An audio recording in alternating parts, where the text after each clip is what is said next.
Hello बच्चों। तो फ़र्क होता है खुदा और फ़कीर में, फ़र्क होता है खुदा और फ़कीर में, और फ़र्क होता है किस्मत और लकीर में। फ़र्क होता है खुदा और फ़कीर में, फ़र्क होता है किस्मत और लकीर में। और कुछ चाहो और न मिले, कुछ चाहो और न मिले तो समझ लेना कुछ और ज़्यादा लिखा है तकदीर में। तो समझ लिए बच्चों, घबराना नहीं है। किसी भी काम के लिए संतोष से और सब्र से काम लेना है। तो चलते हैं। आज का हमारा टॉपिक है कुछ प्रश्न है और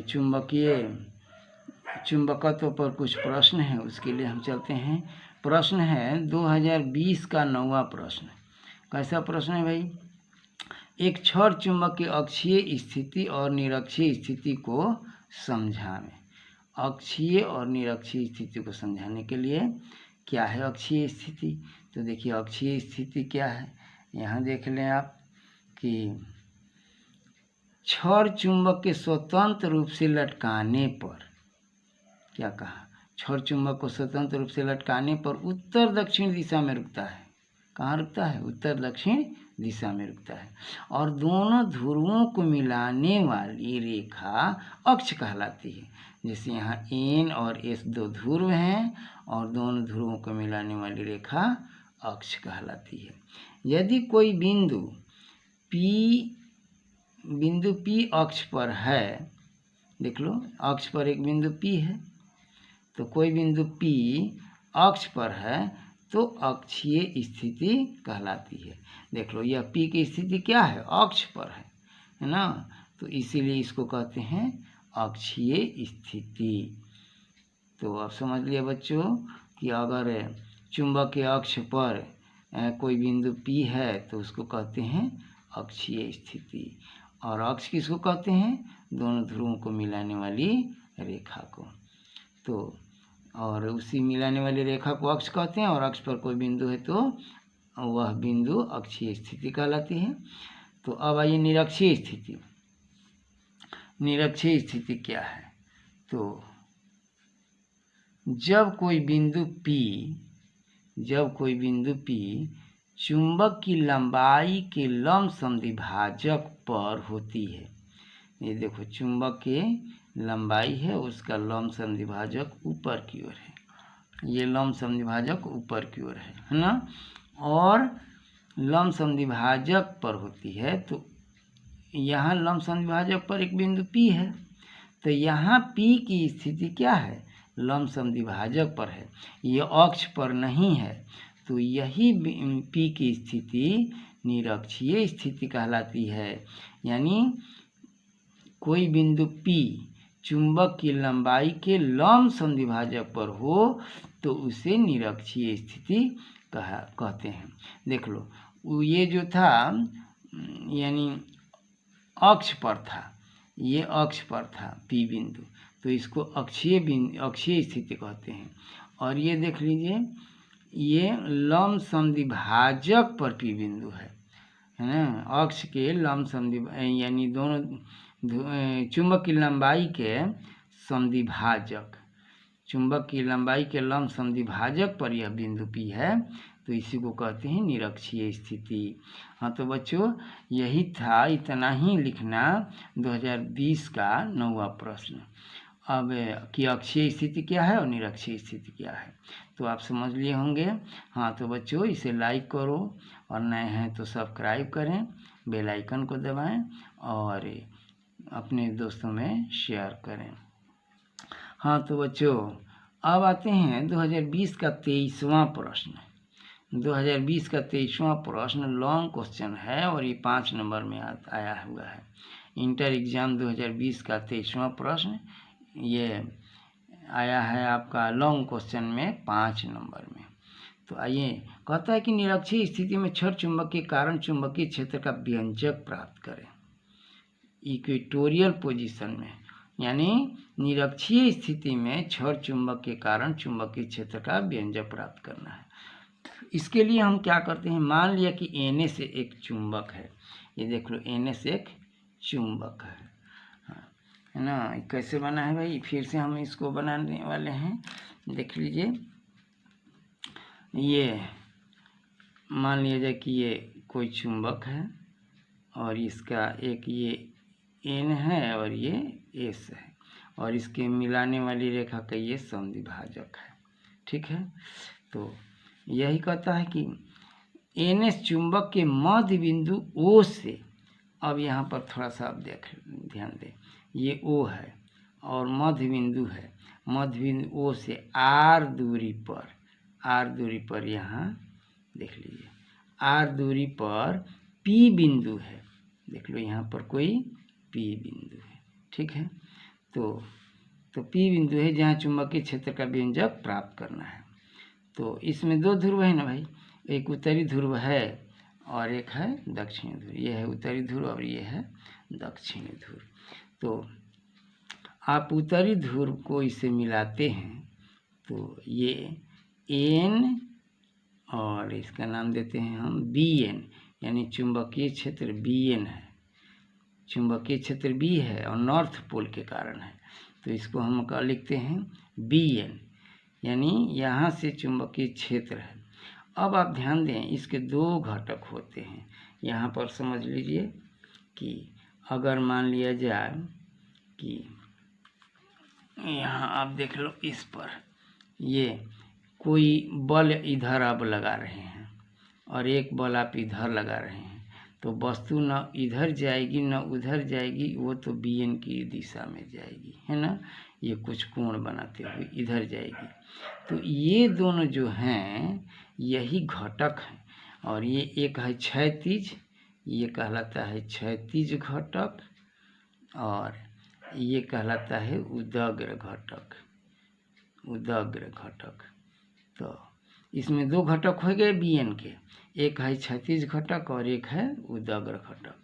अब थोड़ा इस पर हम लोग ध्यान दें, ये देखिए Bn है, तो इस Bn के ये तो आधार हो गया और ये जो Bn ऊपर की ओर है इसको हमने यहाँ मिला लिया, है ना, ये मिला लिया, ये जो लंब के रूप में है इसको हम यहाँ मिला लिया। मिलाने के बाद यहाँ जो कोण बना है, इस त्रिभुज में हम साइन थीटा का मान निकालना चाहें तो साइन थीटा बराबर हुआ लंब बटा कर्ण, यानी लंब हमारा हो गया परपेंडिकुलर P से परपेंडिकुलर लंब और हाइपोटेनस यानी कर्ण, तो कर्ण का मान Bn है, तो हमने यहाँ Bn लिख दिया और Bn इसमें आकर के गुणा हो गया तो Bn साइन थीटा हो गया। तब बचा P यानी लंब बचा, है ना, यानी परपेंडिकुलर यानी लंब का मान हमने क्या निकाला B साइन थीटा, लंब का मान निकाला B साइन थीटा। सो आप फिगर में आप देख लीजिए, यहाँ पर ऊपर की ओर हमने लिखा है B साइन थीटा, है ना, और ये है Bn और ऊपर की ओर लिख दिए हैं Bn साइन थीटा। फिर आगे आइए थोड़ा इसमें, अब यहाँ पर आप देखिए हम अब कॉस थीटा लेंगे, यहाँ पर देखो ये है कॉस थीटा और कॉस थीटा बराबर होता है बेस बाई हाइपोटेनस यानी आधार बटा कर्ण। तो इस फिगर में आधार आपका हो गया ये बेस और कर्ण हो गया ये H, तो हमको ये आधार निकालना है और कर्ण का मान Bn ये तो दिया है Bn डायरेक्शन में, तो हम यहाँ पर लिख देंगे कॉस थीटा बराबर आधार बटा कर्ण, यानी कॉस थीटा बराबर आधार बटा Bn उसका कर्ण है और Bn इसमें आकर के गुणा हो गया तो Bn कॉस थीटा हो गया और Bn कॉस थीटा बराबर क्या निकला आधार बेस निकला। तो आधार का मान हम यहाँ पर Bn कॉस थीटा लिखे हैं, है ना, और लंब का मान क्या लिखे Bn साइन थीटा, आधार का मान क्या लिखे Bn कॉस थीटा, यानी Bn का जो रिजल्टेंट Bn है वो दो पार्ट में इसके दो घटक हो गए, एक हो गया साइन Bn साइन थीटा और एक हो गया Bn कॉस थीटा, ये दो घटक हो गए। तो यानी इसको कंपोनेंट इंग्लिश में कहते हैं और ये घटक हो गए। तो अब आते हैं थोड़ा हम इस पर, अब चलते हैं यहाँ, देख लीजिए यहाँ पर बी एन ये है साइन थीटा, ऊपर में यहाँ पर बी एन साइन थीटा है, और ये है बी एन कॉस थीटा। सो आपको मैंने यहाँ पर समझाया कि ऊपर में है ये बी एन साइन थीटा और ये है बी एन कॉस थीटा, है ना, क्योंकि यह लंब जो पी निकला है यहाँ पर पी में जो निकला है बी एन साइन थीटा ऊपर के फॉर्मूले से, तो ये है जो यहाँ लंब है वही लंब यहाँ पर है। तो यहाँ बी एन साइन थीटा लिखने के बदले हमने यहाँ लिखा है बी एन साइन थीटा। तो ये है बी एन साइन थीटा और ये है बी एन कॉस थीटा। अब आइए भाई चलते हैं थोड़ा हम अब इस फिगर की ओर थोड़ा। अब यहाँ देखिए इस फिगर में आपको बताया कि ये है बी एन कॉस थीटा और ये है बी एन साइन थीटा, है ना। ये है बी एन साइन थीटा और ये है बी एन कॉस थीटा। अब आइए थोड़ा, अगर ये समान ध्रुव होगा तो विकर्षित करेगा, और तो एक समान होगा तो एक असमान होगा। तो अगर ये आकर्षित कर सकता है तो इसका अब दिशा इस टाइप में होगी, उसका दिशा उधर थी तो अब इसका दिशा इधर हो गई। तो इसमें भी दो घटक हो गए, देखिए एक घटक है ये और एक घटक है ये, बी एस के भी दो घटक। तो इधर हो जाएगा क्या, एक घटक ये है और एक घटक ये है, यहाँ भी थीटा है। तो ठीक उसी तरह से जैसे कि इसमें हुआ है वैसे यहाँ पर देख लीजिए। अब ये है बी एस का, ये होगा बी एस कॉस थीटा और ये हो जाएगा बी एस साइन थीटा, है ना। ये हो गया बी एस कॉस थीटा और ये हो गया बी एस साइन थीटा, जैसे ऊपर बताया था। तो अब आइए फिगर में यहाँ पर, यहाँ देख लीजिए कि इसमें एस के दो घटक हो गए, बी एस साइन थीटा नीचे और इधर हो गया बी एस कॉस थीटा, और बी एन के भी दो घटक हो गए, बी एन साइन थीटा और ये हो गया बी एस कॉस थीटा।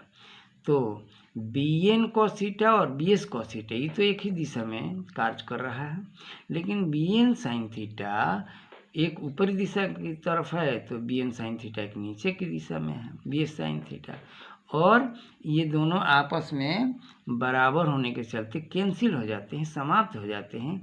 तो सिर्फ यह हमारा बल जो है इसी दिशा में काम करता है, केवल क्षैतिज दिशा में ही काम करता है। तो आइए अब चलते हैं कि मान लिया कि एन एस चुंबक के मध्य बिंदु ओ से आर दूरी पर पी बिंदु है जहाँ चुंबकीय क्षेत्र का व्यंजक प्राप्त करना है। उत्तरी ध्रुव के कारण पी पर चुंबकीय क्षेत्र बी एन बराबर, हमने क्या लिखा, बी एन बराबर म्यू नॉट 4 पाई एम बटा एन पी स्क्वायर, जहाँ एम ध्रुव प्रबलता है। अब हम इसे समझ नहीं पाएंगे तो उसके लिए हम यहाँ से आते हैं, देख लीजिए ये कैसे होगा, थोड़ा इसमें अब हम लोग समझेंगे। देखिए कूलॉम का व्युत्क्रम वर्ग नियम थोड़ा हमें याद रखना होगा। कूलॉम का व्युत्क्रम वर्ग नियम क्या है, तो देखिए समान ध्रुव रहता है जैसे एस एस या एन एन तो विकर्षण होता है, और असमान ध्रुव होता है तो ये आकर्षण होता है। असमान ध्रुवों में होता है आकर्षण और समान ध्रुवों में होता है विकर्षण। तो ये देखिए तीर के निशान से पता चला कि दूर भाग रहा है, और ये तीर के निशान से पता चला कि आपस के पैर में सटने के लिए आ रहा है, आकर्षण बल लग रहा है। तो चुंबकों के बीच में, दो चुंबकों के बीच में या तो आकर्षण का बल लगेगा या विकर्षण का बल लगेगा। मान लो कि ये आर दूरी पर है, देख लो आर दूरी पर है, तो कूलॉम के नियम से होता है कि लगने वाला बल दोनों चुंबक के परिणामी बलों के गुणनफल के समानुपाती और दूरी के वर्ग का व्युत्क्रमानुपाती होता है। इसका प्रबलता अगर m1 m2 मान लिया जाए, m1 m2 इसकी प्रबलता मान ली जाए तो ये हो जाएगा F proportional to m1 m2 बटा आर स्क्वायर, और इस चिन्ह को जब हम हटाते हैं तो k एक कांस्टेंट देते हैं, तब हो जाएगा F बराबर k m1 m2 बटा आर स्क्वायर, और k का वैल्यू होता है म्यू नॉट बाई 4 पाई। तो अब हम k के जगह पर लिखेंगे mu naught by 4 pi m1 m2 बटा आर स्क्वायर। हाँ तो बच्चों आर क्या है, आर हमारा दूरी है, किसके बीच की दूरी है, दोनों चुंबकों के बीच की दूरी है। तो हमें रिजल्ट क्या मिला, बल के लिए μ0/4 m1 m2 बटा आर स्क्वायर। हाँ तो बच्चों फिर से हम थोड़ा इस पर साइड में फिर से समझेंगे। अकेला ध्रुव के कारण चुंबकीय क्षेत्र, अगर एक ध्रुव हो केवल एन या एस तो उसके कारण क्या चुंबकीय क्षेत्र होता है। तो थोड़ा इस फिगर पर आप ध्यान दें, यह एक चुंबक है जिसमें यहाँ एन लिखा गया है, यहाँ एस लिखा गया है। उत्तरी ध्रुव है, नॉर्थी ध्रुव, नॉर्थ और साउथ पोल है, और इसकी प्रबलता एम है, और इससे आर दूरी पर एक बिंदु पी है, और पी पर इसकी प्रबलता है एम नॉट, है ना। तो ध्रुव प्रबलता से आर दूरी पर पी बिंदु है जहाँ तीव्रता ज्ञात करना है। तो उस हालत में एफ बराबर क्या होगा, सो हमने आपको यहाँ बताया कि एफ बराबर होता है μ0/4 m1 m2 बटा आर स्क्वायर। कैसे आया, सो ऊपर से हमने बताया कि ध्रुवीय प्रबलता गुणनफल के समानुपाती और बल होता है दूरी के वर्ग के व्युत्क्रमानुपाती, यानी एफ बराबर के m1 m2 बटा आर स्क्वायर, और के का वैल्यू होता है μ0/4, सो यहाँ लिख दिया। तो एफ बराबर हुआ μ0/4 m1 m2 बटा आर स्क्वायर। तो यहाँ पर देखो एफ बराबर हुआ μ0/4 m1 की जगह पर इसमें m है, और m2 की जगह पर m नॉट है, m2 की जगह पर यहाँ m नॉट है, सो हमने m नॉट लिख दिया यहाँ पर, और बाटा में दूरी इसका है r, तो आर स्क्वायर लिखा। m नॉट क्या है, परीक्षण ध्रुव है ना। अतः P पर क्षेत्र की तीव्रता B बराबर, तीव्रता के लिए तीव्रता क्या है, परीक्षण ध्रुव द्वारा प्रति एकांक परीक्षण ध्रुव द्वारा अनुभव किया गया बल, ये तीव्रता कहलाती है। तो देखो B बराबर होता है F/m नॉट, और F का वैल्यू यहाँ से देख लीजिए, F का वैल्यू है μ0/4 m और m नॉट। अब बाटा में यहाँ से हम ले लेते हैं m नॉट, और बाटा में ये फिर ये है आर स्क्वायर, सो यहाँ उतार दिया, और m नॉट कट गया। तो अब हमारे पास बचता है b बराबर μ0/4 m/r स्क्वायर, है ना। ये एक फॉर्मूला हमें प्राप्त हुआ चुंबकीय क्षेत्र का, b बराबर μ0/4 m/r स्क्वायर। ये अकेला ध्रुव के लिए m एक प्रबलता है, r क्या है, दूरी है। तो भाई अब वहाँ पर चलते हैं हम इसमें कि चुंबकीय क्षेत्र bn यानी n के कारण हो जाएगा μ0/4, जैसे कि यहाँ पर हमने बताया था, है ना, इस यहाँ पर आया था ना μ0/4 m/r स्क्वायर। तो यहाँ भी उसी तरह से bn के लिए हो जाएगा μ0/4 m/, अब आर स्क्वायर था भाई, आर क्या है, दूरी है। तो देखो एन से पी की दूरी हमें निकालनी है, एन से पी की दूरी, तो ये देखो यहाँ तक इस त्रिभुज में ये एल है, और यहाँ पर यहाँ से यहाँ तक ये आर है, तो लंब है, ये आधार है, ये कर्ण हो जाएगा। तो कर्ण बराबर होगा लंब स्क्वायर प्लस आधार स्क्वायर, यानी कर्ण स्क्वायर बराबर होगा लंब स्क्वायर प्लस आधार स्क्वायर। तो कर्ण बराबर क्या होगा, √l square plus R square, ये हो जाएगा किसकी दूरी, एन से पी तक की दूरी, है ना। जैसे हमको फिर आपको बताना होगा कि ये कर्ण स्क्वायर बराबर होता है लंब स्क्वायर प्लस आधार स्क्वायर, और इसमें लंब दिया गया है एल स्क्वायर और आधार है यहाँ पर आर, एगो आर स्क्वायर है एक एल स्क्वायर, यानी इसी को आर स्क्वायर मान लो, इसको एल स्क्वायर मान लो, यानी लंब है, लंब हमारा आर है और एल हमारा ये आधार है। और कर्ण जब निकालेंगे तो √ कर देंगे R square plus L square, है ना। इस तरह से R square plus L square हमारा कर्ण निकल जाएगा। तो वही कर्ण यहाँ निकाला गया है R square plus L square.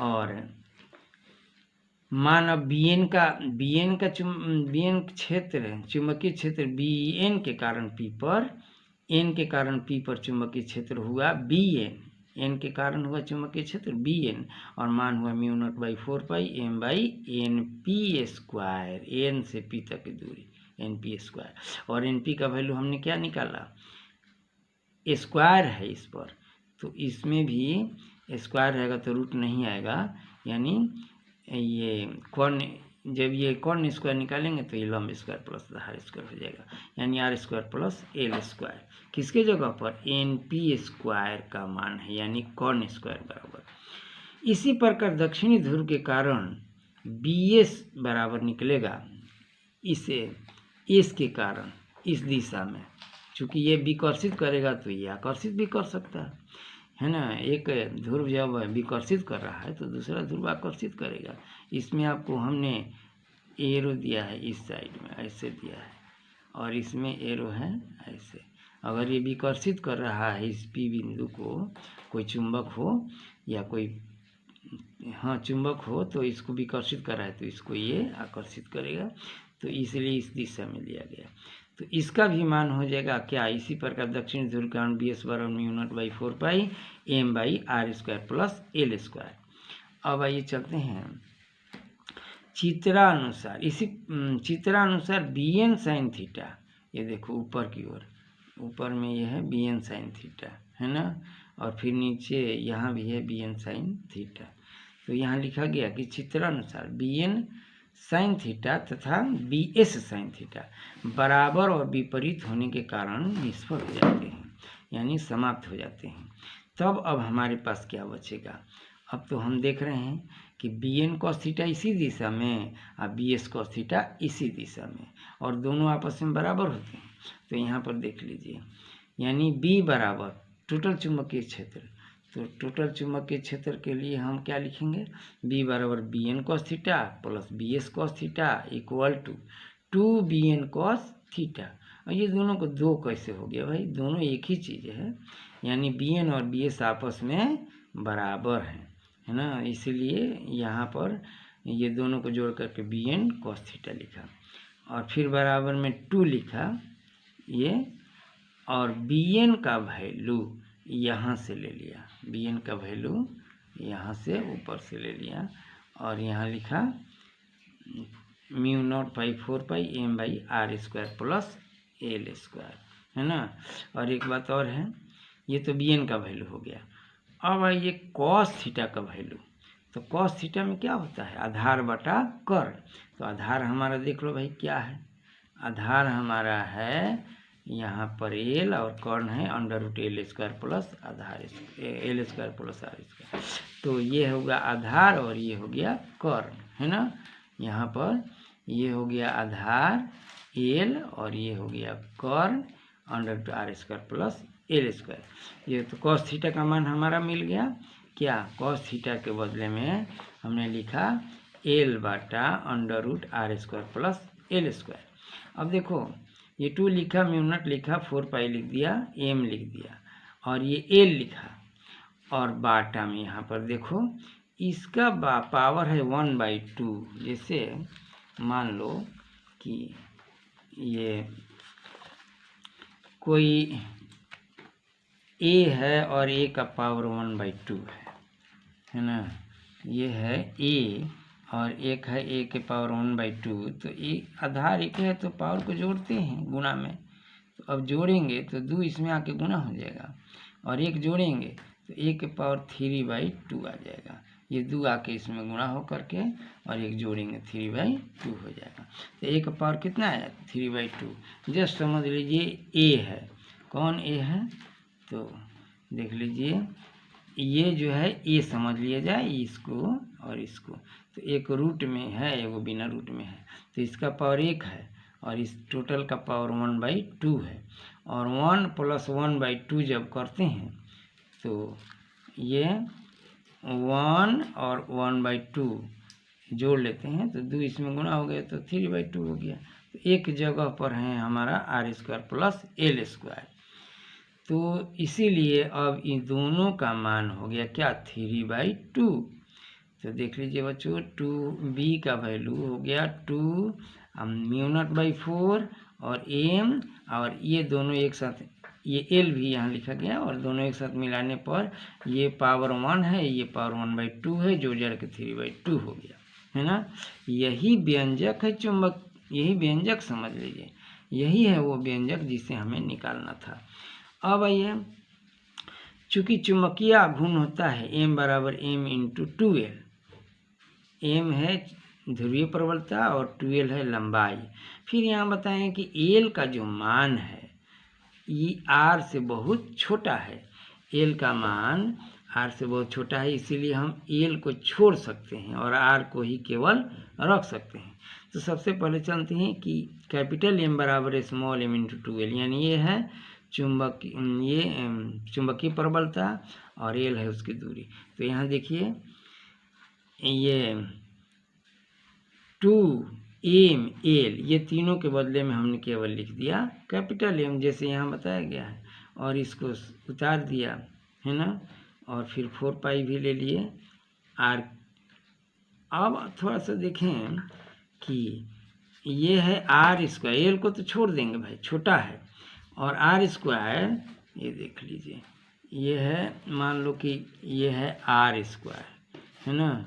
r square के बाद हमको लेना है पावर 3/2, तो ये दो कट जाए तो r क्यू ना बचेगा, ये दो कट जाएगा तो r क्यू बचेगा। तो देख लो यहाँ पर ये l तो समाप्त है तो बचेगा r स्क्वायर, और इसका स्क्वायर इसके 2 को काट देगा तो बचेगा हमारा केवल r के पावर 3।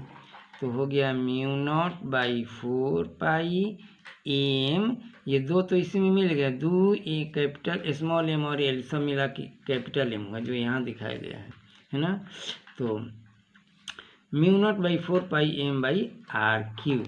तो आपका तो मुख्य व्यंजक यही है, अगर आघूर्ण में उसे दिखाना चाहते हैं तो इसके भी लिख सकेंगे। अब थोड़ा सा एक और सवाल देख लीजिए भाई, ये सवाल अब क्या कहता है, कहता है 2017 का दूसरा प्रश्न है, 2017 इंटर एग्जाम में आया हुआ दूसरा प्रश्न है। कहता है क्या, चुंबकीय क्षेत्र B के अक्षीय तथा निरक्षीय स्थिति का व्यंजक लिखिए। तो भाई अभी तो अक्षीय निरक्षीय का यहाँ हमने लाया है ना, निरक्षीय का यहाँ लाया μ0/4 पाई m/r³। ये हो गया किसका, निरक्षीय का।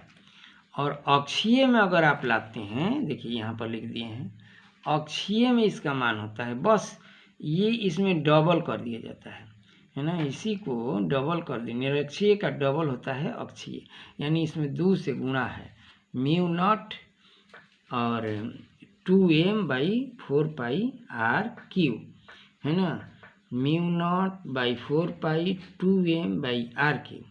तो ये निरक्षीय वाला जो मान आया है उसका ये डबल है, दुगना है ना। तो इसी को दोनों को पूछा है, किसमें, 2017 के दूसरा के चुंबकीय क्षेत्र B के अक्षीय और निरक्षीय का व्यंजक लिखिए, निकालना नहीं है, केवल लिख देना है ये दोनों को। तो अक्षीय में आपको मिला क्या, μ0/4 पाई 2m/r³, और निरक्षीय में हमको मिला B = μ0/4 pi capital M/r³। Capital M क्या है, आघूर्ण है। हाँ तो बच्चों अब आप समझ गए होंगे। थैंक यू बच्चों।